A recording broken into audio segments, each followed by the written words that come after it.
Welcome to this explainer. We're diving straight into the data today to figure out why the American economic reality feels so completely fractured right now. Seriously, if you've been getting total whiplash reading about a booming economy in one headline and a crushing cost of living crisis in the next, you are definitely not alone.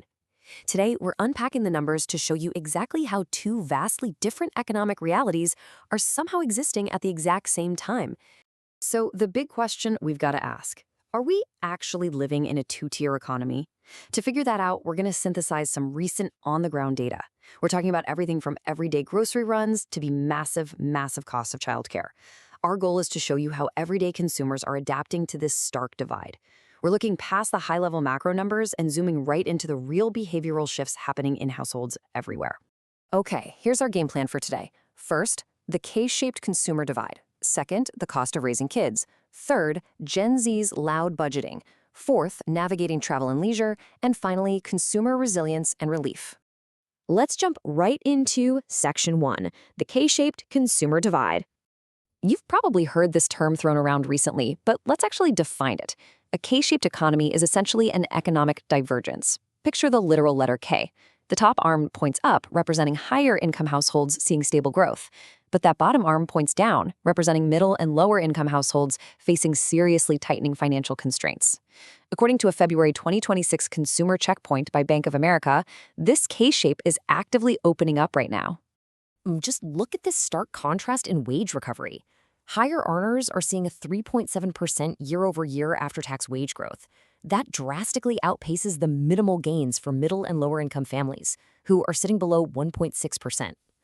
And, when your wages just aren't keeping up with inflation, you have to change your habits.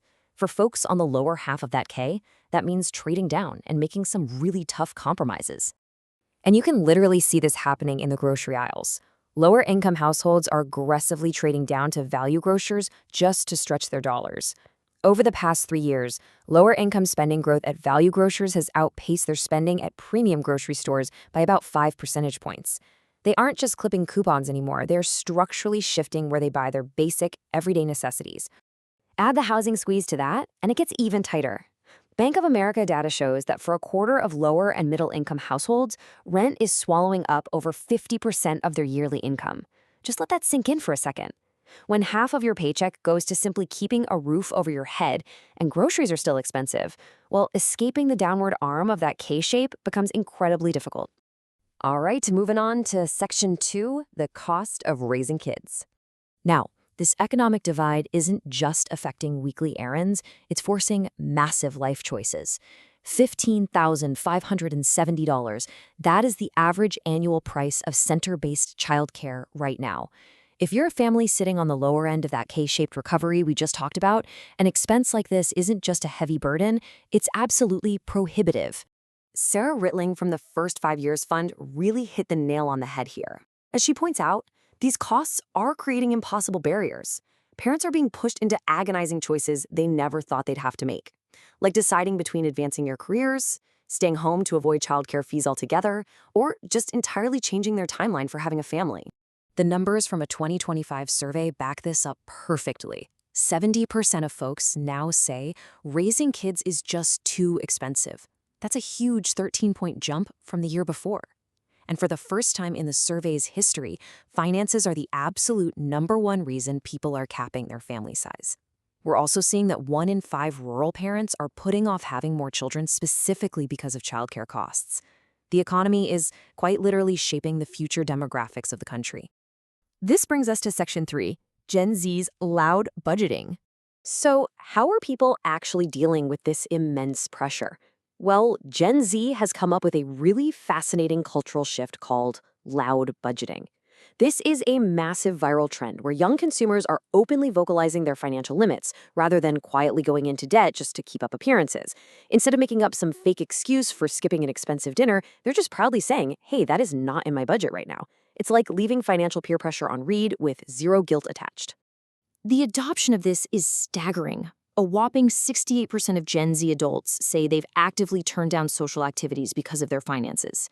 This is a generation that is highly aware of the economic squeeze, and instead of hiding it, they are completely normalizing financial transparency with their friends. Alongside loud budgeting, they're also doing something called soft saving. Instead of aggressive hoarding or extreme frugality that just makes life miserable, soft saving is about finding a calculated balance. It means saving just enough to feel secure while intentionally spending the rest to enjoy a comfortable, stress-free life today. It really prioritizes present-day mental health over stressing about an uncertain economic future. For e-commerce brands, this is a real game changer. Look at this. 66% of UK consumers are making fewer impulse buys, and almost a third have committed to a no-buy year for non-essentials. The old hype-based marketing playbooks are just failing. To win over these super intentional, budget-conscious shoppers, brands have to prove immediate practical utility right away. If people have to work to justify the price tag, you have already lost the sale. Moving along to Section 4, Navigating Travel and Leisure. Let's look at an industry that relies heavily on discretionary income. At first glance, travel looks fantastic. The U.S. Travel Association forecasts resilient domestic demand, with travel spending expected to hit a massive $1.37 trillion in 2026.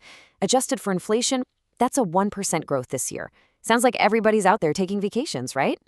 Well, peel back the top-line number and boom! There's the K-shape again. That growth is not uniform. It's largely being driven by higher-income households who are prioritizing travel despite inflation. Meanwhile, budget-conscious travelers aren't staying home, but they are adapting. They're shifting to shorter trips and opting for cheaper regional road trips. It's basically loud budgeting applied to vacationing. And finally, Section 5, Consumer Resilience and Relief. With all this financial strain, how are consumers on the lower end of the K-shape finding the resilience to keep the economy moving? A major immediate lifeline right now is the seasonal tax refund. Bank of America estimates refunds will jump by a massive $100 billion in 2026. This heavily boosts the spending power of younger and lower income brackets. For folks making tough choices at value grocers and dealing with sky-high rent, this influx of cash is a critical shock absorber. And, despite the severe squeeze, household financial health remains surprisingly stubborn beneath the surface. 401k balances are actually up significantly over the past 2 years. Amazingly, more households are paying off their full credit card balances compared to pre-pandemic 2019.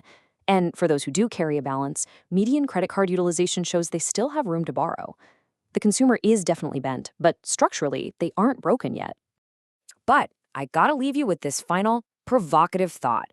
The consumer has adapted brilliantly, trading down, loud budgeting, using seasonal tax refunds. But as the temporary relief of those expanded 2026 tax refunds inevitably fades away, and if wage growth for the lower tiers stays stagnant, how long can this split-level, K-shaped consumer resilience truly last? It's the defining economic question of our time. Thanks for joining me for this explainer, and keep your eyes on the data.